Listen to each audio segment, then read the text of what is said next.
Okay, this is sure to piss a few people off, and I apologize in advance for this, but let's talk about which countries have the best beef in the world. Now, this is a topic that a lot of people feel passionate about. You know, they're very proud about what their country produces, and that's great. That's great to see. But let's talk about, let's give you 10 countries where most people would agree they make very good meat, okay? And we'll talk about what makes them different. And if you guys disagree, let me know in the comments, or if you agree, let me know in the comments. The first one we'll go to South America. We're going to talk about Argentina. Argentina takes great pride in their beef, and they're one of the highest per capita beef consumption countries in the world. Now, don't forget, they just won the World Cup when it comes to soccer. And as part of their prep, the team actually brought several thousand pounds of meat with them so they could continue to cook and have their barbecues while preparing for the tournament. And it looks like it paid off for them. And so most of the beef in Argentina is grass-fed, grass-finished. A lot of it grows in this area called the Las Pampas, which is around 300,000 square miles of pasture. And so not only how the beef is raised, but how it's prepared. You know, the butchers in Argentina know how to cut the meat to make tough cuts of meat more tender. They have a very meticulous ways in which they prepare the meat. And so the flavor is coming from the fat, but also from the muscle. They have an abundance of meat dishes. One of the most things they do is the so-called asado, which is a huge, long-lasting barbecue, open fire barbecue that's usually done over charcoal. And so these huge cuts of meat are marinated, soaked overnight, and then they're grilled over this low heat fire for 8 or 10 hours and served up to the family, the friends, the community. Some of the other meat dishes they have there are tira de asada, which is a thin style Korean short rib that has been brushed in a marinade. They have chorizo, blood sausage, pork ribs, sweetbreads, and chicken are also popular. Now, another country very similar is Uruguay. So Uruguay also takes immense pride over their beef. When they went to the World Cup, their team also went with a bunch of meat with them. Similarly, they have a pampas grassland where the cattle are grazed. They're very innovative and efficient with the way they do their meat. They have a wonderful climate that allows for year-round, grass grazing for the most part. They also enjoy a open fire asada, but rather than charcoal, they'll often use just wood. The last country in South America I'll talk about is Brazil. Now, Brazil has been knocking it out of the park with their style of meat. A lot of us have been to Brazilian all-you-can-eat churrascos, the traditional sort of way. The meat is often cooked. There are places like Fogo de Chao, Texas de Brazil, and many other chains across the country where you can kind of experience sort of what they experience in Brazil. I've never been there.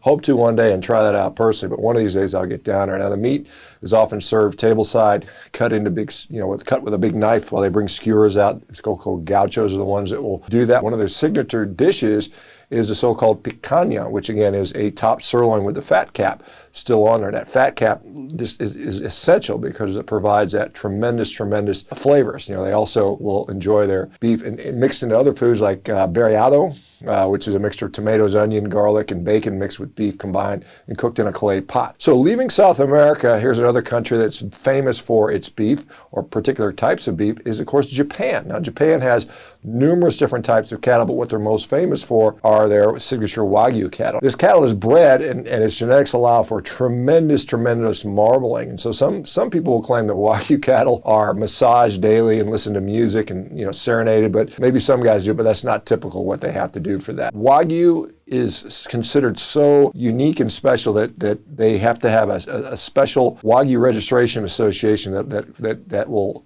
prove that the beef is actually what it is, so they don't want anybody trying to fake that stuff. So Japan really loves the beef. Now, the marbling is interesting. It's richer in monounsaturated fats than other beef, so it possibly is healthier. It's hard to say, but it's something that a lot of people definitely love, but it's very expensive. Now, good old USA, where most of us are, where I am. America produces more beef than anywhere else in the world. We don't have the largest herd of cattle. We've got about 93 million head of cattle. The biggest herd of cattle go to primarily Brazil at about 220 million, and then India, believe it or not, which also has about 200 million head of cattle. Even with our, small 93 million head of cattle, we produce more beef than the rest of the world. We're very efficient at producing beef. And so in the United States, beef can be produced in all forms of way. We have so many different unique geographies. It can be down in the desert area, Southwest United States, South Texas, New Mexico, Arizona, up in the beautiful grasslands in the Shenandoah Valley, down on the East Coast, up of course across the Midwest and northern part, Montana, Wyoming. All these are great grazing areas, and so the cattle are often many different breeds. Some cattle handle the colder weather better than the hot weather, and so we have all different wide varieties of different ways to do that. And I've had the fortune of trying all kinds of different cuts of cattle, all different types of beef, from the Black Angus to the Highlanders to the Herefords, all kinds of different cattle out there, and they're all wonderful. They all have a little bit different taste, and you can actually taste the difference when it comes to the breed, of course, how it's finished, the age of the cattle, the sex of the cattle, all that has a role in the flavor of the beef. And so you can find your favorite and find what you think. Now, the other one, I'm going to include these guys together. They're probably mad, particularly the Kiwis are going to be mad about me lumping Australia and New Zealand together, but sorry, guys. They raise their beef in a very similar manner. Most of it is, again, grass finished. They have a very, rich flavor there. A lot of the Australians and New Zealanders love their beef, and they have a lot of, dishes around that, a lot of meat pies and stuff on the barbie and things like that. So that's another great place. Now, another place, and it's not a country, but it's a province. So it's Alberta, Canada. Now, Alberta, Canada, which is just kind of north of Montana and some of the other stuff surrounding there, is known for tremendous cattle production in that country. And a lot of people from there just rave about their beef. Now, one of the things interesting about there is the Canadians tend to finish out on usually barley. Sometimes they will use rye as well, but that gives it a really unique flavor, very well marbled. The conditions there are pretty good for raising beef, quite honestly. They have tons of grass, and of course in the wintertime they have to augment that with hays and other types of supplements, but you get some tremendous beef out of Canada. A lot of people turn that into pemmican is a popular thing out there. It's a perfect